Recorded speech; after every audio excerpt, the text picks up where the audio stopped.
କେରଳର ଥିରୁବନନ୍ତପୁରମରେ ହତ୍ୟାକାଣ୍ଡ। ଜଣେ ଯୁବକ ନିଜ ପରିବାରର ମା, ଜେଜେମା, ଭାଇ, ଦାଦା, ଭଉଣୀ ସହ ପ୍ରେମିକାକୁ ହତ୍ୟା କରି ଥାନାରେ ଆତ୍ମସମର୍ପଣ କରିଛି।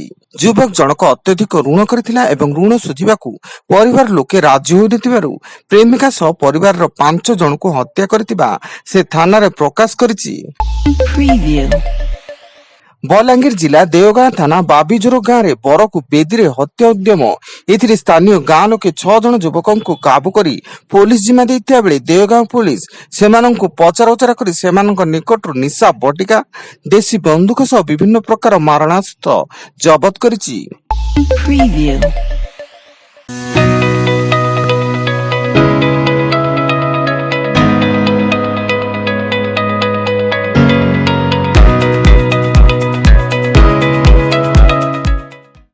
Preview.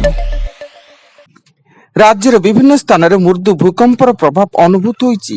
ରିକ୍ଟର ସ୍କେଲରେ ଏହାର ତୀବ୍ରତା 5.1 ରେକର୍ଡ ହୋଇଥିବା ବେଳେ ବର୍ତ୍ତମାନ ପର୍ଯ୍ୟନ୍ତ କୌଣସି କ୍ଷୟକ୍ଷତି ନେଇ ସୂଚନା ମିଳିନାହିଁ। ସକାଳ 6:10 2ରୁ 3 ସେକେଣ୍ଡ ଯାଏଁ ଭୁବନେଶ୍ୱର, ବାଲେଶ୍ୱର, ପାରାଦୀପ ସମେତ କୋଲକାତାରେ ମୃଦୁ ଭୂକମ୍ପର ଅନୁଭୂତ ହୋଇଥିଲା। Preview.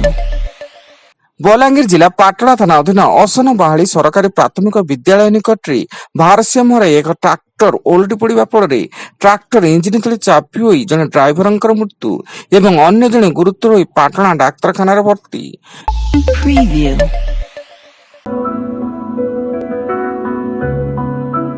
Audio Jungle.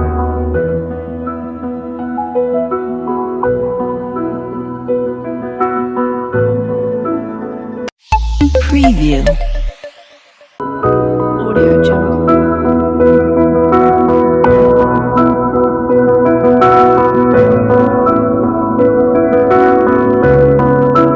Audio Jungle.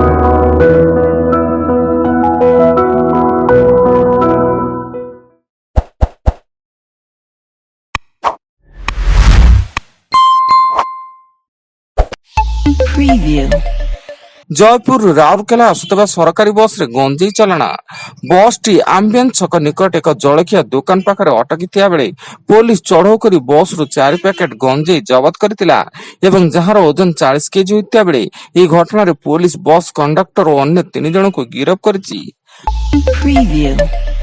Balasore ଜିଲ୍ଲା ସୋରଥାରା ଲିଙ୍ଗପଡା ଗାଁରେ ପ୍ରେମରେ ବିଫଳ ହୋଇ ଜଣେ ଯୁବକ ଯୁବତୀଙ୍କ ବେକ କାଟି ହତ୍ୟା କରିଥିବା ଅଭିଯୋଗ ହୋଇଛି ଏବଂ ହତ୍ୟାକାଣ୍ଡ ଘଟାଇ ଯୁବକ ଜଣକ ଫେରାର ଥିବା ବେଳେ ଖବର ପାଇ ପୋଲିସ ଘଟଣାସ୍ଥଳରେ ପହଞ୍ଚି ଅଧିକ ତଦନ୍ତ ଜାରି ରଖିଛି। Preview. ସମ୍ବଲପୁର ଧନୁପାଲି ଥାନା ଗୋବିନ୍ଦତଲା ନିକଟରେ ଅଟୋରୁ 3.5 ଲକ୍ଷ ଟଙ୍କା ସହ ସୁନା ଚେନ୍ ଲୁଟି ନେଲେ ଦୁର୍ବୃତ୍ତ। ଟଙ୍କା ଉଠାଇ ଅଟୋରେ ଆସୁଥିବା ସମୟରେ ତଳେ ଟଙ୍କା ପଡିଛି କହି ଅଟୋ ଡ୍ରାଇଭରଙ୍କୁ ଚକମା ଦେଇ ଝାମ୍ପି ନେଲେ ଦୁର୍ବୃତ୍ତ। ଏନେଇ ଧନୁପାଲି ଥାନାରେ ଅଭିଯୋଗ ହୋଇଥିବା ବେଳେ ପୋଲିସର ଛାନବିନ୍ ଜାରି। Preview.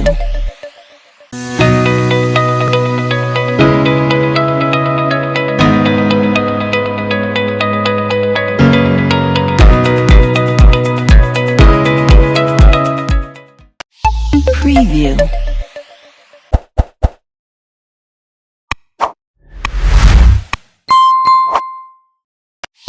Preview.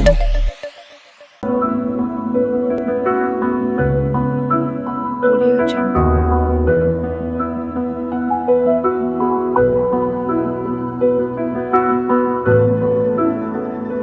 Audio Jungle. Preview. Balangir ଜିଲ୍ଲା ତୁଷୁରା ଅଞ୍ଚଳରେ ନଦୀରୁ ମିଳିଲା ନିଖୋଜ ନାବାଳକଙ୍କ ମୃତଦେହ। ସ୍ଥାନୀୟ ତେଲ ନଦୀରୁ ନାବାଳକଙ୍କ ମୃତଦେହ ଉଦ୍ଧାର ହୋଇଥିବା ବେଳେ ନଦୀ ନିକଟରୁ ଏକ ସାଇକେଲ ଜବତ ହୋଇଛି। ସୋମବାର ସନ୍ଧ୍ୟାରୁ ନାବାଳକ ଜଣକ ଘରୁ କେଉଁ ଆଡେ ଯାଇ ଘରକୁ ଫେରି ନଥିଲେ। ଫଳରେ ପରିବାର ଲୋକେ ବହୁ ଖୋଜାଖୋଜି କରିଥିଲେ ବି କୌଣସି ପତ୍ତା ମିଳିନଥିଲା। Preview. ବାଲେଶ୍ୱର ଜିଲ୍ଲା ରୁପ୍ସା ଥାନା ଅନ୍ତର୍ଗତ ମିରିଗିବୁଣ୍ଡି ଛକ ନିକଟ 60 ନମ୍ବର ଜାତୀୟ ରାଜପଥ ଧାରିପୋଲ ନିକଟରୁ ଏକ ନବଜାତ ଶିଶୁକନ୍ୟା ଉଦ୍ଧାର। ଏକ ବ୍ୟାଗ୍ ଭିତରୁ ନବଜାତ ଶିଶୁକନ୍ୟା ଉଦ୍ଧାର ହୋଇଥିବା ବେଳେ ରୁପ୍ସା ଥାନା ପୋଲିସ ଘଟଣାର ତଦନ୍ତ ଆରମ୍ଭ କରିଛି। Preview. ଏବଂ ଚାଲି ଚାଲି ବାରିପଦାରେ ପହଞ୍ଚିଲେ ଅନ୍ତେବାସୀ। ହଷ୍ଟେଲରେ ନିମ୍ନ ମାନର ଖାଦ୍ୟ ଦିଆଯାଉଥିବା ଏବଂ ଶିକ୍ଷକମାନେ ବିଭିନ୍ନ ସମୟରେ ବିନା କାରଣରେ ଛାତ୍ରଙ୍କୁ ଅଭଦ୍ର ଭାଷାରେ ଗାଳିଗୁଲଜ କରୁଥିବା କାରଣରୁ ଜିଲ୍ଲାପାଳଙ୍କୁ ଅଭିଯୋଗ କରିବା ନିମନ୍ତେ ହଷ୍ଟେଲର ଗେଟ୍ ଡେଇଁ ପାଖାପାଖି 25 କିଲୋମିଟର ରାସ୍ତା ଅତିକ୍ରମ କରି ବାରିପଦାରେ ପହଞ୍ଚିଛନ୍ତି ମୟୂରଭଞ୍ଜ ଜିଲ୍ଲା ଖୁଣ୍ଟା ବ୍ଲକ ବାସିପିଟା ସ୍ଥିତ ସରକାରୀ SSD ଉଚ୍ଚ ବିଦ୍ୟାଳୟର ଶତାଧିକ ଅନ୍ତେବାସୀ। Preview.